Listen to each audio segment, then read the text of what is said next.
Hello and welcome back to Man vs. Film. It's time for another top 10 movies that you can watch on Amazon Prime right now. So let's get started. Number 10, Grandmother's House. When their father dies, Lynn and their younger brother, David, have to move in with their grandparents. Their mother died already when they were young, or so they were told. One morning, a dead man is found near their new home. A friend tells David that it's not the first. Shortly after, he sees his grandparents carry a body into the garage. Are they the murderers? Grandmother's House is a wonderful movie that quite probably inspired a lot of what happened in The Visit. It's really kind of pulpy and it's very playful for the first hour. The last hour becomes a little bit more tropey and typical of the kind of slasher genre, but this is more a thriller and a mood piece through the eyes of some young, teenage kids. Very fun. Number 9, Odd Thomas. Small town fry cook, Thomas is an ordinary guy with a paranormal secret. He sees dead people everywhere. When a creepy stranger shows up with an entourage of ghostly predators who feed on pain and mass destruction, Thomas knows that his town is in serious trouble. Teaming up with his sweetheart Stormy and the local sheriff, Thomas plunges into an epic battle of good versus evil. Anton Yelchin stars as Thomas in this seemingly forgotten movie directed by Stephen Sommers. It's incredibly playful, incredibly fun, based on the novels by Dean Koontz. I was really hoping we were going to get sequels for this, but they just never materialised. Great special effects, great story, very playful, and moments of good scares as well. Number 8, Death Ship. Survivors of a tragic shipping collision are rescued by a mysterious black ship which appears out of the fog. Little do they realise that the ship is actually a Nazi torture ship which has sailed the seas for years, luring unsuspecting sailors aboard and killing them off, one by one. Death Ship is a really kind of weird, quirky, early 80s horror movie that you're either going to hate or get a lot of enjoyment out of it. I like to see George Kennedy going mad the longer he spends time on this ship. I love the fact that nobody questions that there's nobody else on this ship, and yet it seemingly keeps changing course and turning things on and off all by itself. It's over the top, it's ridiculous, but it's kind of fun. Number 7, Shazam. An abandoned 14-year-old looking for his parents, isolating himself from anyone willing to give him anything until he is given a final chance to settle with a new family, hoping they can help him see sense. Billy finds himself out of his depth quickly, and it ends as so many had before, with him running away.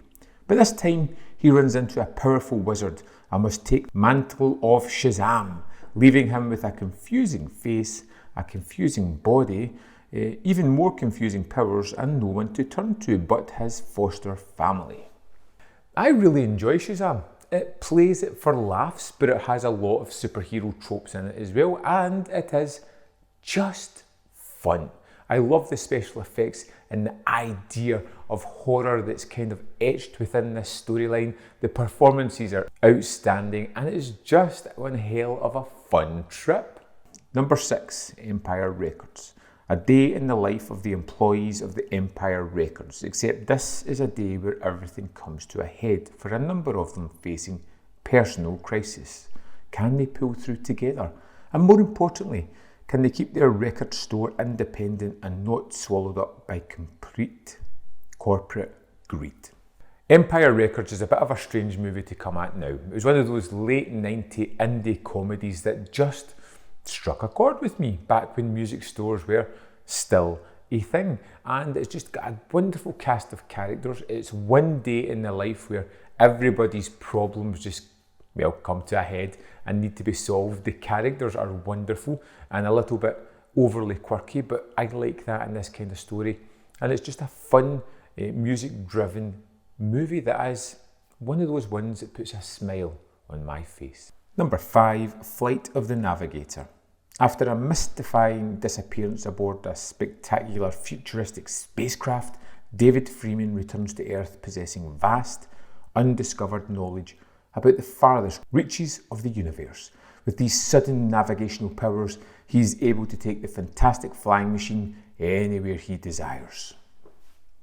Flight of the Navigator is one of the 80s staples movies for me, one that I loved watching, and going back to it now, it still holds that magic that I adore. It's about a young kid with immense powers. It's a family-friendly movie. It's got laugh-out-loud moments, moments of thrills and spills, and exhilarating images. It's got great characters and special effects, and it's just one of these wonderful 80s movies that is just perfect. Number 4, Donnie Darko. Taking place during an election year in the late 80s, the movie tells the story of a troubled teenager who receives disturbing visions from a tall bunny rabbit, telling him the world will soon come to an end. Seeking answers, Donnie investigates time travel in an attempt to turn back the clock and prevent the world's seemingly impending doom, actions which pose bizarre and life-changing results. Richard Kelly's Donnie Darko is an outstanding movie, one of those films that just never gets old. I love it. Jake Gyllenhaal stars as Donnie Darko, and this quirky, weird movie has got an outstanding performance from Patrick Swayze as well. It's a real oddball of a tale, and one that I never tire of revisiting. Number 3, Sneakers. Martin Bishop is the head of a group of experts who specialise in testing security systems. When he's blackmailed by government agents into stealing a top secret black box, the team find themselves embroidered in a game of danger and intrigue. After they recover the box, they discover that it has the capability to decode all existing encryption systems around the world, and that the agents who hired him don't work for the government after all. Early 90s Robert Redford Sneakers, with one hell of a cast, just creates a wonderful movie. It could have been something that could easily have been expanded into a TV series with these wonderful characters. I love Sneakers. It's got a great mystery, great villains, twists and turns. It's got so many fun sequences, and the cast of characters make this a fantastic watch, a fantastic rewatch. It's one that I go back to often and I never tire of. Number 2, Dunkirk. May-June 1940, 400,000 British and French soldiers are holed up in the French port of Dunkirk. The only way out via sea, and the Germans have air superiority, bombing the British soldiers and ships without much opposition. The situation looks dire, and in desperation, Britain sends civilian boats in addition to its hard-pressed navy to try and evacuate the beleaguered forces.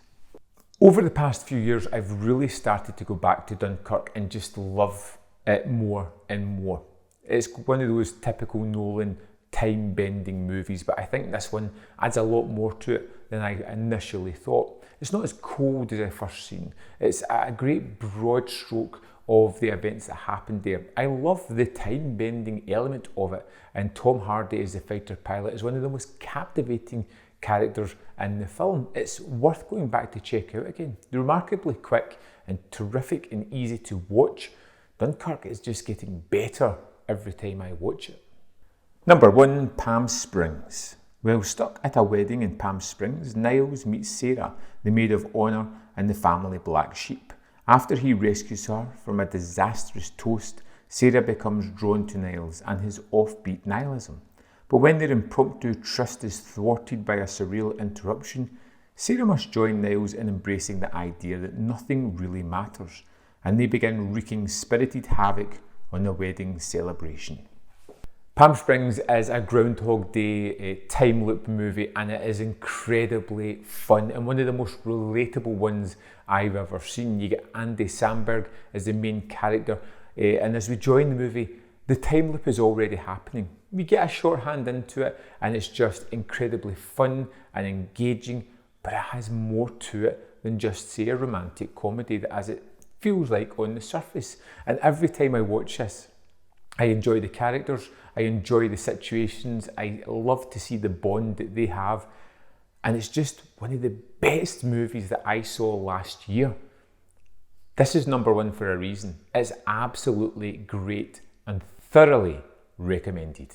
So there we have it. 10 movies to keep you busy this month. If you only have time for one, check out Palm Springs. It's amazing. I hope you enjoy it, and I'll see you next time on Man v Film.